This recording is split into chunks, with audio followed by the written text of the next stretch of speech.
Assalamu alaikum. How are you doing, guys? Fizza Zaka here. The topic that I'm going to discuss with you today is the journey of self discovery. Now, before starting my topic, I'm going to discuss something that may appear to be irrelevant but is actually deeply related to self discovery. In today's society, the feelings that are observed in majority of people, whether they are young or old, are that of dissatisfaction. People are not satisfied with their lives. It can be their studies or their jobs or whatever. They're just not happy. They are under constant stress and depression. And even our young generation is suffering from this depression as well. They are overworked and tired, constantly going through their daily routine. They're just like, when is all of this gonna end? When can I just stop? So, what is the reason for all of this anxiety, negativity, and restlessness in the society? In my opinion, it's because we have too many judgmental people around us. Every single person around me, be it my family, my friends, my teachers, my colleagues, they expect too much from me. They want me to become the person they desire, and I'm so busy trying to please others, trying to mold myself into something I'm not, that I no longer have the time to look inside myself and ask, what do I want?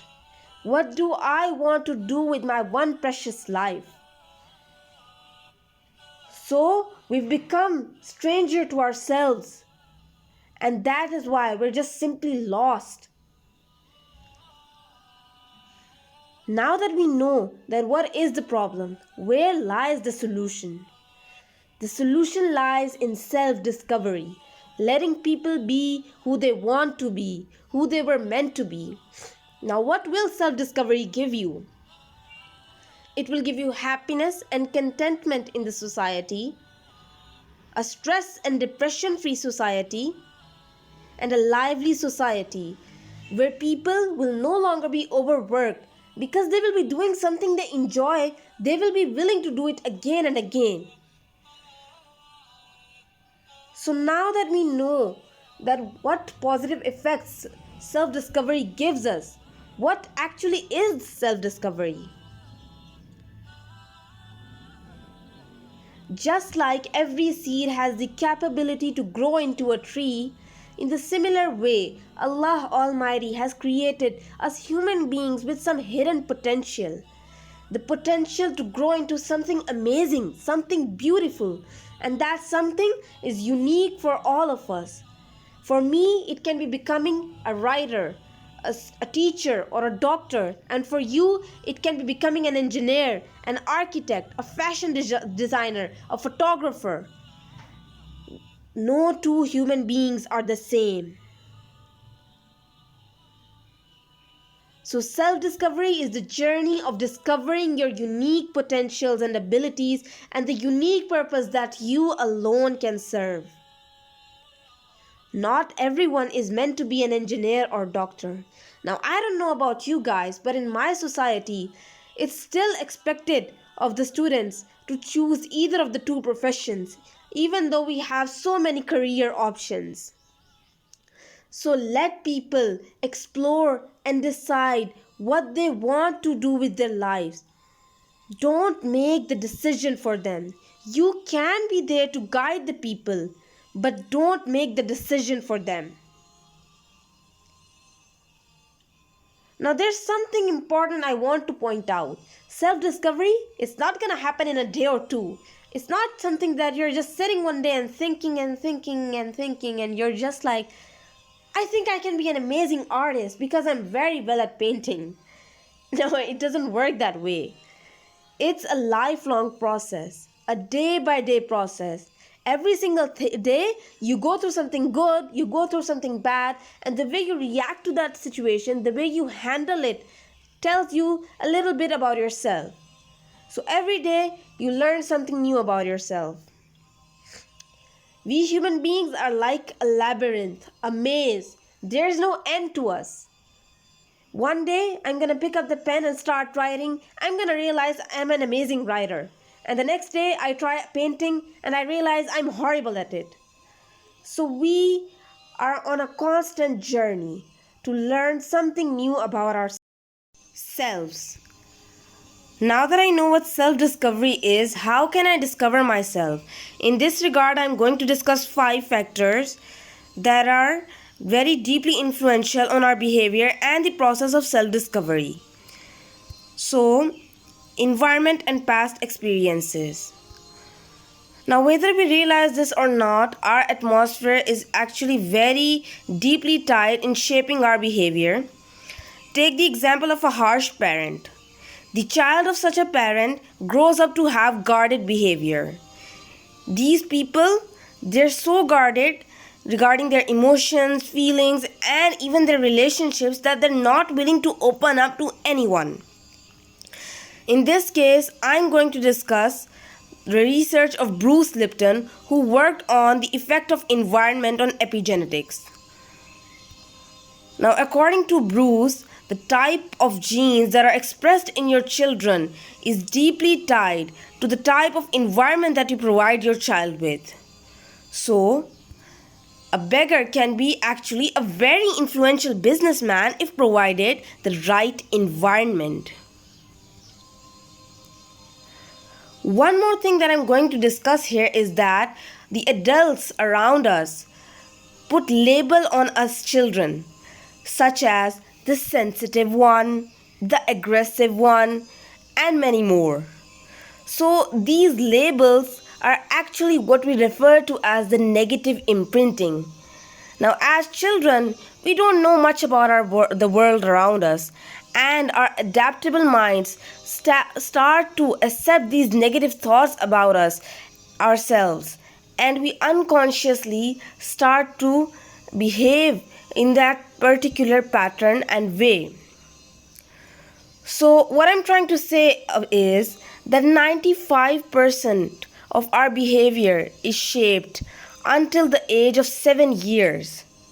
So we should be very careful on what type of environment we expose our children to.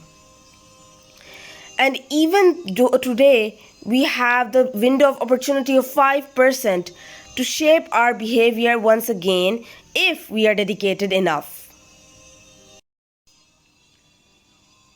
Now the next factor we have is the inner critic.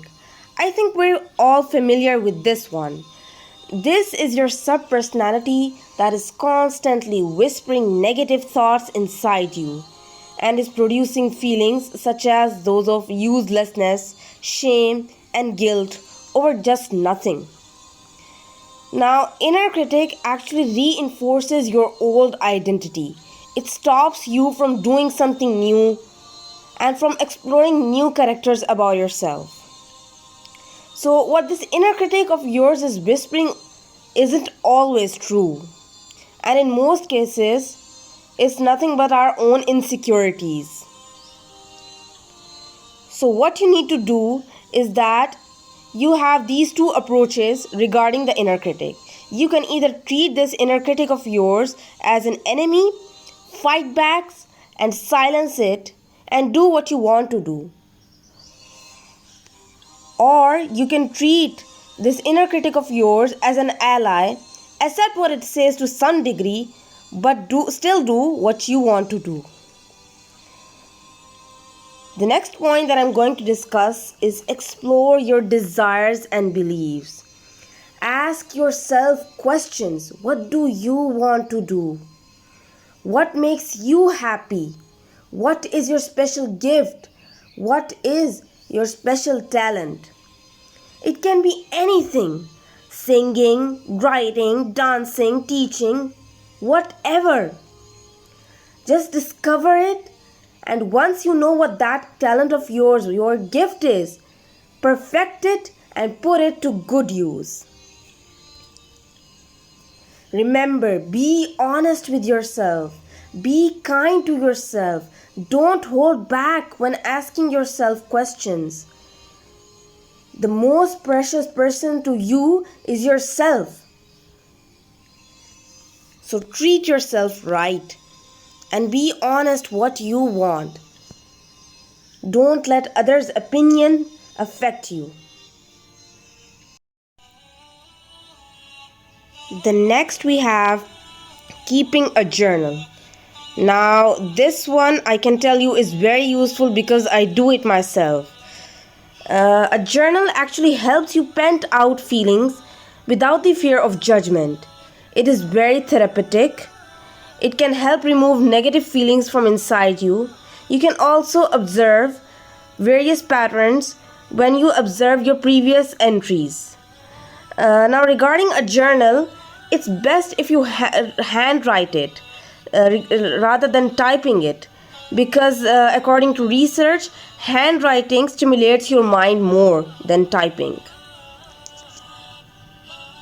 The next factor is trying something new. When was the last time you and I tried something new? We all are so blocked inside, have locked ourselves inside our comfort zone that we're not just willing to step outside of it. Remember, as long as we remain inside our comfort zone, we're not gonna learn something new. We're just going to go through our boring and stiff daily routine. So just do something. It can be anything: jumping, painting, horse riding, dancing, singing, whatever. Just try something new and you'll realize what you're good at, what you're bad at.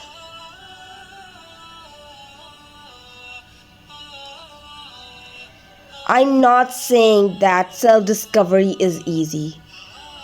It's a very long process, very harsh process. Sometimes you might just want to give up, and sometimes people will mock you, laugh at you, and you will be just like, what am I doing? Just remember, this process is definitely worth it if you want to live a happy and successful life. Difficult roads often lead to beautiful destinations. I hope this video was useful to you. Thank you for your time. Assalamu alaikum.